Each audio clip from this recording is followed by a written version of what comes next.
This is video 7 of how to stop holy wars, ladies. And going off of my last video, is when we start to, as men that support women to have that leadership, whether you're alpha male or beta male, and hold accountable all this far-right fascism that are in all the, all these countries, to identify it as the same. Then holy wars will stop completely, because then you're having women who will actually sit around a table to say, oh my gosh, man, it's taken 10,000 years of a human being being dominated by oppressive men that want to destroy and want to create holy wars, to the maternity wanting to solve these problems, wanting to heal and nurture, not oppress and torture. So how do we start? We start exactly, let's expose who's responsible, and they go to The Hague. And before the war, and really the mediator are the females. See, who should be talking to the masses in all these countries and everywhere else are women saying, whoa, people are gone. Extreme far-right fascism is not, and that's what's creating the holy war. That's what's allowing the holy war. That's what's aiding holy wars. That's what's aiding wars, and it's all the same. We're going to put a stop to it. We're not going to allow it anymore. I mean, it should be a mandatory that 60 to 70% of all leadership worldwide is female. Meaning a law, a world law. It should come from the United Nations and adopted in every constitution worldwide. That I would say 70% of the leadership is female, 30% is male.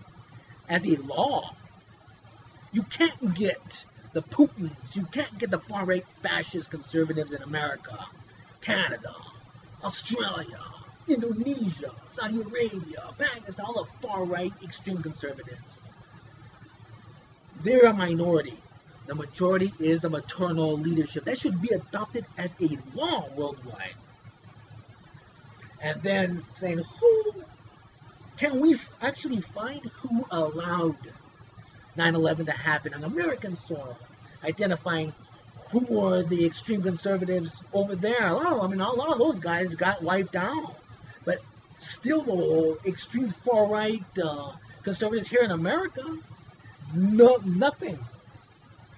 So then the world can start on a new template, and the new template is saying, this happened, this has been brewing since the 80s, this has been going on for thousands of years. Same thing as with Israel and Palestine. It's the same thing. When you can take these alpha males off the block and put the females on top, you're going to end up saying, wait a minute, man. I can go to the Wailing Wall like Susan and Sarah Silverman. Anytime, anywhere. These ladies are saying, well, wait a minute. We're not going to do that. We're not throwing rocks at the Jewish people. We're not doing that. We're going to solve some problem. We're going to live together in harmony. Women can do that. Men cannot. This will work. Will the alpha male allow it? I mean, far right is everywhere. Far right is everywhere. Far right is everywhere. And the only saving grace is the female. I don't get tired of saying that. I will never get tired of saying that. It's what will heal the earth. Well, we got to start holding account. Someone's got to fall for this 9/11 thing here in America. To say mass murder, started a war on propaganda, Tillman, lying to the American people, all these things. Someone's got to go to The Hague, and then let's start with that and say, look, female leadership, come on, we're stopping the holy wars.